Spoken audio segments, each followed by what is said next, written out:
Hindi pwede. Sige.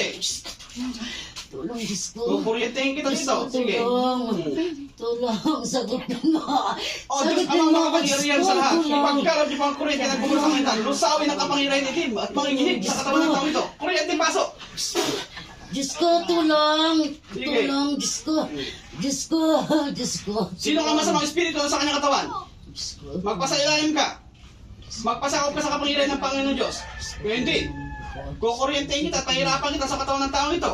Lulusawin kita, tandaan mo, sa pangalan ni Jesucristo. Amen. Sagutin mo. Sa pangalan ni Jesus, masamang espiritu. Amen. Oh. Aray! Sino nga sa katawan nito?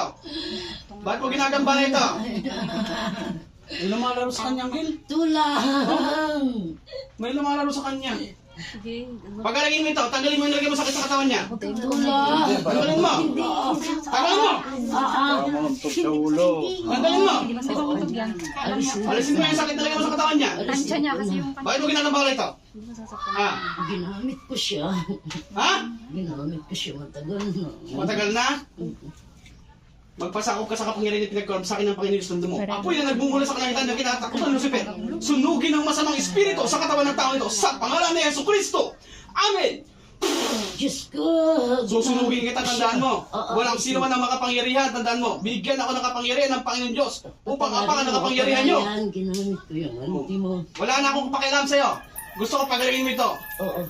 Gagaling mo siya. Alisin mo. Susunugin kita. Oo. Sa pangalan ng Panginoon Diyos. Kuryente na bumula sa kalangitan.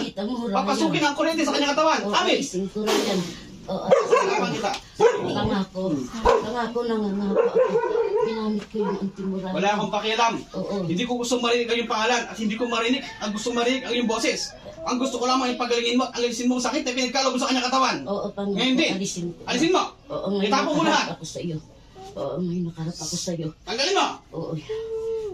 Sibat na nagmumula sa kitan. Sibatin naman kukulam sa katawan ng tao ito. Aray, Sige. alisin ko na yung mga masasakit sa kanya. Lahat. Oo. Sa pangalan ng Panginoon Diyos Ama, ipagkaloob niyo ang kuryente na nagmula sa kitan. Kuryentehin, papasok. Patawarin niyo ako, nagkalayo-layo kayo. Oh. Patawarin Kuryentehin kita, pera pa kita. Sige. Patawarin niyo ako. Oo, Okay. alisin ko siya. Bato mo lahat yan. Alisin mo lahat yan sa katawan niya. Oo. O pangako, nandito Kuryente. na ako sa harapan. Oo, nandito na ako Sige. sa harapan. Magiginig ka Alisin tandaan mo. ako. Amin. Sige. Kuryentehin ang kuryentehin na magkukulam. Oo. Sige.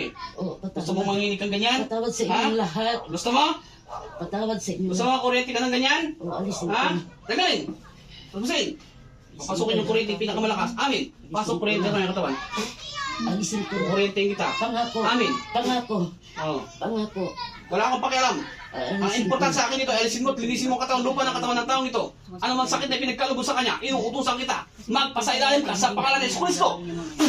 O, Okay. alisin ko nandito. Oh. Ito. Oh. Alisin mo. Nandito siya. Oh. Alisin Tanggalin mo. Oo. Kala mo di ka nakikita. Patawarin niyo ako, Kanina pa ah. kita pinag-aaralan, tandaan mo. Patawarin niyo ako.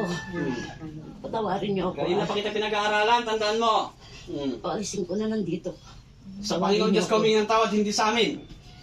Sapagkat kami mga tao Diyos ko, magpapakumbaba. patawarin mo ako. Ang anak ni Nagkasala Jesu ko Cristo sa ay mga magpapakumbaba. tao. Wala akong karapatan, tandaan mo. Ang Panginoon Diyos lamang ang may karapatan.